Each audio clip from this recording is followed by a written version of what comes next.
Okay, let me test the audio here. Test. Can you guys hear me okay? Get some feedback in the chat real fast. And get my notes straightened out.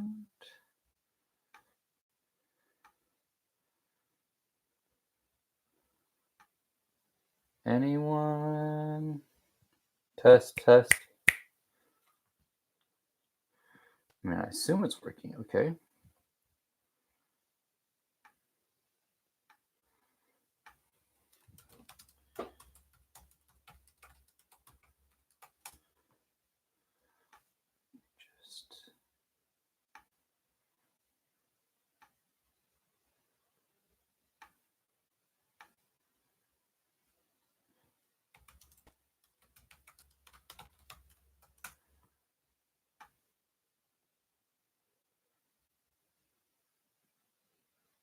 Okay. Finally got confirmation. Sound is good. All right, we can get started here.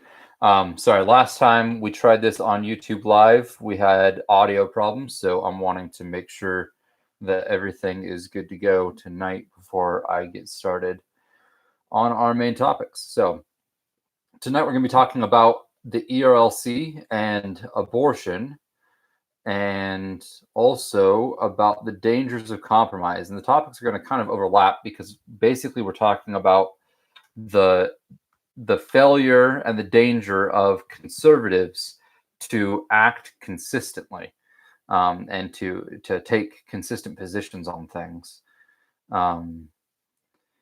So let's go ahead and dive right in to the quote or the tweet by the ERLC. If you were on social media at all this past week, in the last couple days, you probably saw this. It was from the Evangelicals for Life conference, oddly enough, and it was a paraphrase or a quote from one of the speakers, and the ERLC tweeted this: "When we make the pro-life agenda a political agenda, we alienate so many people, even many of our own brothers and sisters in the church. We must be more than that." Now, as you can imagine, that ruffled some feathers. That raised some questions, and understandably so, right? Because let's look at that. When we make the pro-life agenda a political agenda, well, what does that mean? I mean, pro-life is about abortion, right? It's about being anti-abortion. That's what pro-life is supposed to be a euphemism for. Maybe it's not the best euphemism. Maybe with the way that the ERLC and the other people in the evangelical circles today want to expand the term pro-life to mean pro-social welfare from cradle to grave. Maybe we should abandon the word pro-life. Maybe we should just say anti-abortion, because that's what we mean by it, right? But that's what the pro-life agenda really means. That's what they're talking about. So we're talking about being anti-abortion, and the ERLC says when we make that a political agenda, we alienate people, including our own brothers and sisters in the church. Well, first of all, how can abortion not be a political issue, right? And now notice, it's not that I'm saying abortion is only a political issue. I don't know anybody who believes that abortion is only a political issue. Do you? If you do, I'd love to meet them, especially a Christian. Do you know any Christians who think that abortion is strictly a political issue? That it's not moral, it's not theological, it's strictly political? Because that's pretty insane. But so it is a political issue. It involves politics. It involves a law that says you're allowed to murder babies, and the pro-life agenda involves fighting those laws and creating new laws that say, no, you're not allowed to murder babies. And that seems like a pretty important aspect of being pro-life or anti-abortion, is the legal or political aspect. But the ERLC is saying, when you take that position where you want to make it illegal to kill babies, you can alienate brothers and sisters in the church. Now, this is what I want to know. What brothers and sisters in the church, strongly in quotes here, can we alienate by wanting to outlaw infanticide? Who are these supposed brothers and sisters in the church that are going to be alienated by the efforts to make infanticide, the murder of babies, tearing babies apart limb from limb? Who's going to be alienated in the church from the attempt to make that illegal? I can't think of anybody. I can't think of any professing Christian who deserves to be considered a brother or sister in Christ who would be alienated by that effort. But the ERLC is implying that there are lots of legitimate brothers and sisters in Christ in the church, they're saying, who would be alienated by the effort to outlaw abortion. That's absurd. Now, of course, they got a lot of pushback on this, and so they tried to walk it back, and they try to clarify, right? Some people on Twitter, including Chris Bolt, the notorious moderate, said that, thank you so much, ERLC, for clarifying. Here's their clarity. Here's how they clarified. Herbie was the guy that said the original quote. Herbie's point was that the pro-life movement must always be more than a political movement in order to bring along those who disagree. Advocacy on any issue, including pro-life issues, is inherently political, and Christians are called to that advocacy in the political arena. All right, so they quote-unquote clarified by saying that the point was that abortion is more than a political movement. But go back to the original. He said, when we make the pro-life agenda a political agenda, we alienate so many people, including brothers and sisters in the church. Now, he didn't say when we make the pro-life agenda exclusively political, because if he had, he would have been arguing against a straw man, because nobody believes that. But that's what he would have had to mean in his original, and that's what the ERLC would have had to mean in their original tweet, in order for the clarifying second tweet to make sense, in order for it to clarify at all. But it doesn't. It doesn't clarify. It doesn't make any sense. Who are these people, first of all, who think that abortion is strictly political, that there's nothing moral, there's nothing biblical about it, it's just politics? Who are these people who are trying to reduce, they're reducing abortion down to politics? And more importantly, who are these people who are alienated by the attempt to outlaw abortion? Who are the people in the church that the ERLC claimed are going to be alienated by us trying to outlaw abortion? That has not been clarified. That hasn't been walked back. They deleted the tweet. They gave a non-clarifying clarification, a clarification which serves to obscure rather than to clarify. And then they pretended as though the original never went out. And everybody joined in. All the moderates, all the Chris Bolts of Twitter, who were concerned. They were concerned about the original tweet. They weren't upset. They were concerned. And all those people who were concerned about the original tweet breathed a huge sigh of relief when they issued their obscuring, clarifying tweet and deleted the original. Whew. That was embarrassing. The mask was slipping. Because that's really what it was. I mean, we're not stupid. Stupid was a big thing on social media over the past couple of days, right? Calling someone stupid, apparently, or calling something stupid is out of bounds. But assuming that we're stupid, treating us like we're stupid, like the ERLC is doing here, that's okay. It's okay to treat someone like they're stupid as long as you don't say it out loud. That's what's going on here. And that's what they're doing. They're treating us like we're stupid, like we can't read, like we can't think, like we can't put two and two together.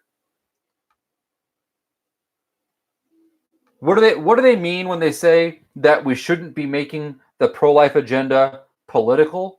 They mean don't vote Republican. They mean don't vote for Trump. They mean don't vote for candidates who are going to fight to make abortion illegal. They mean that Christians should be, quote unquote, free to vote for people who are going to make abortion wider available to women. They mean voting for pro-choice candidates, for pro-abortion candidates. That's what they mean. They mean that we shouldn't shame our quote unquote brothers and sisters in Christ for wanting to vote for candidates who want to kill more babies. That's what the original tweet was about. And everybody knows it. Everybody knows it. I mean, give me a single plausible alternative explanation. You can't. You just can't.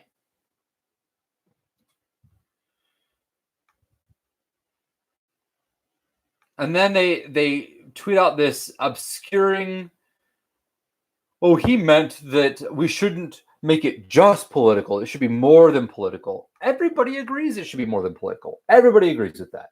Find me one person, one Christian, who thinks that abortion is solely political. It's not moral. It's not biblical. It's not theological. It's just a political issue. Find me one. You can't. And if you think you can, then do it in the comments here. Ask your questions in the comments section. I'll try to interact with you, answer your questions and everything. And let's see, I'm just checking here. Got no comments? No one? Cody, you got anything? I think we'll move on to the second topic here.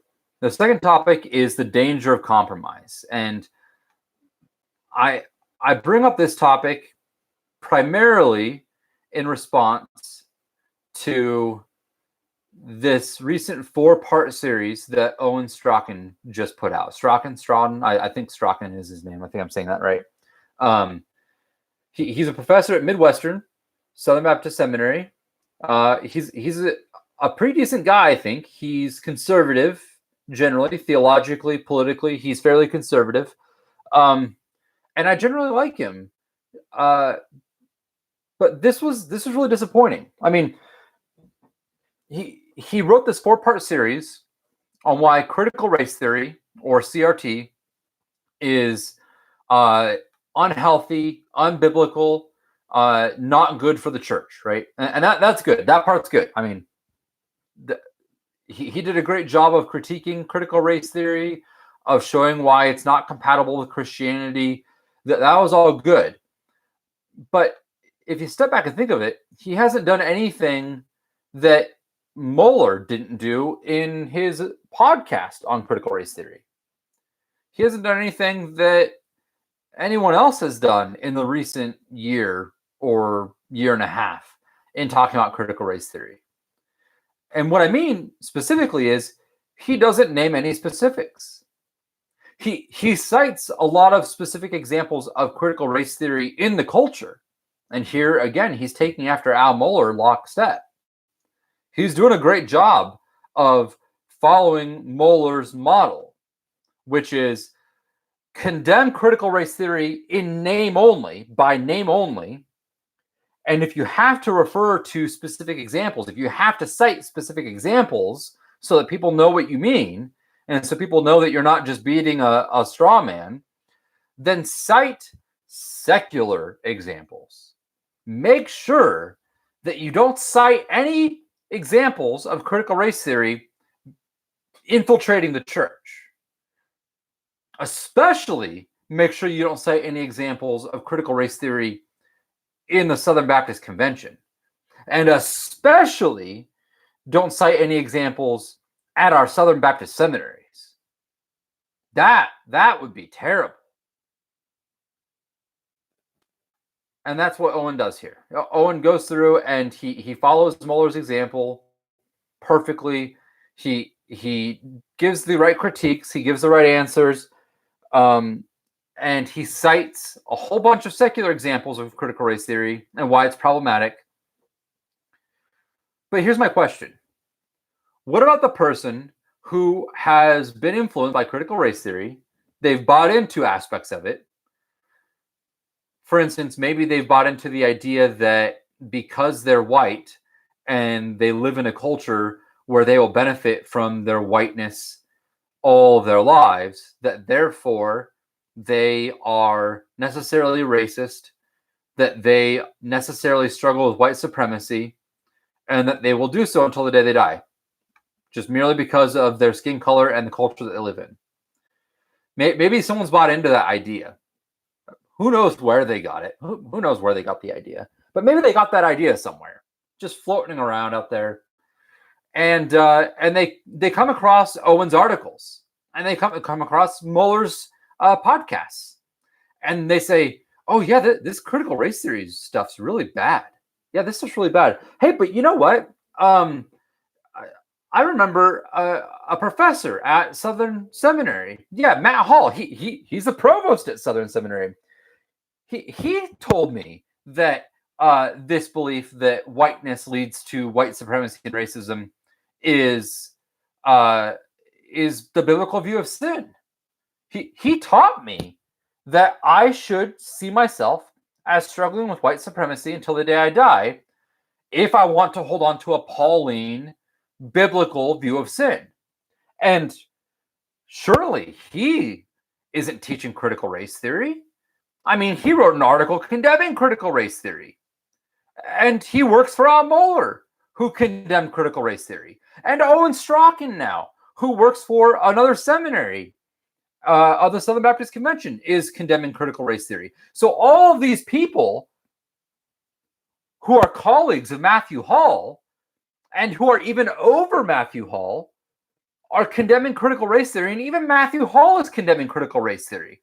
So what he taught me about being a racist and a white supremacist until the day I die, that can't possibly be critical race theory.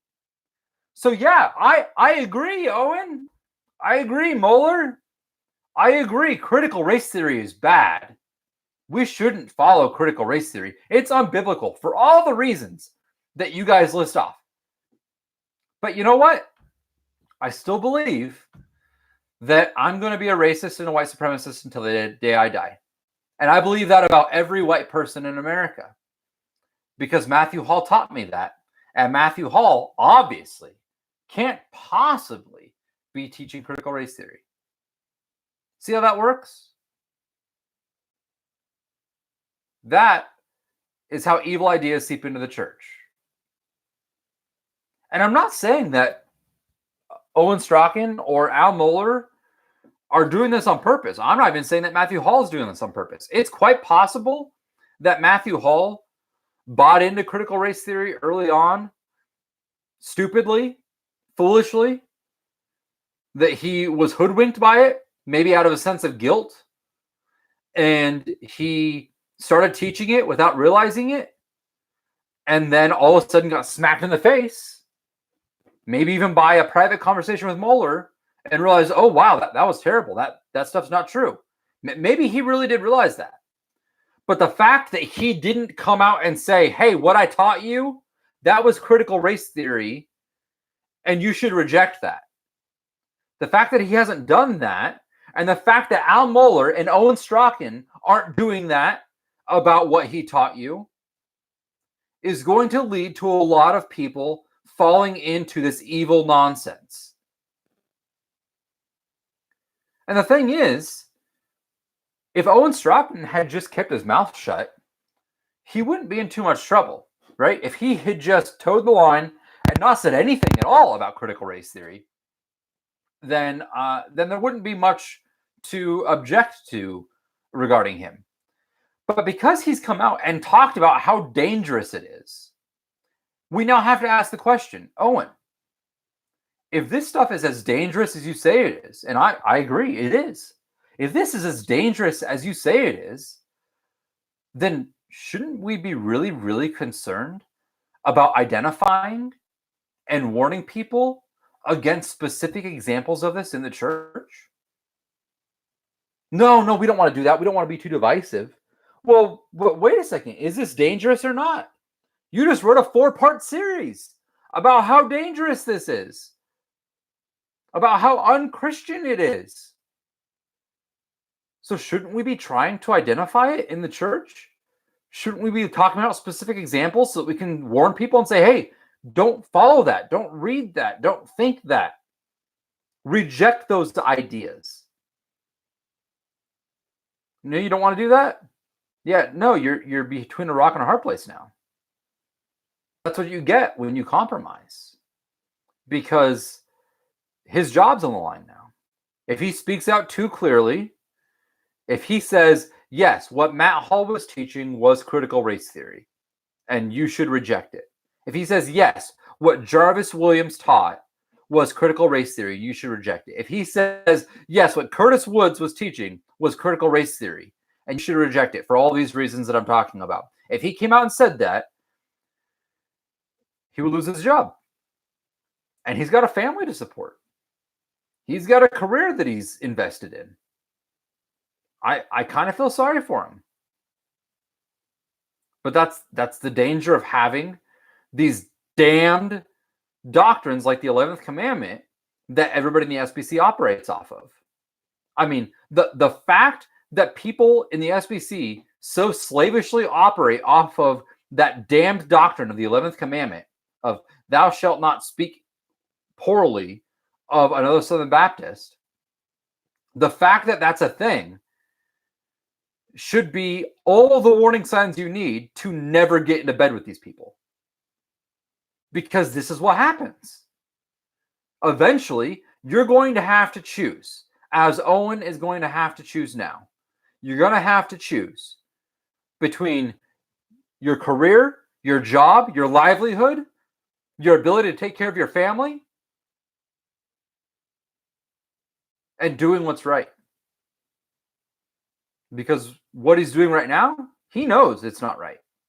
It's a little bit in the right direction, but that little bit makes the lack of the rest worse, not better.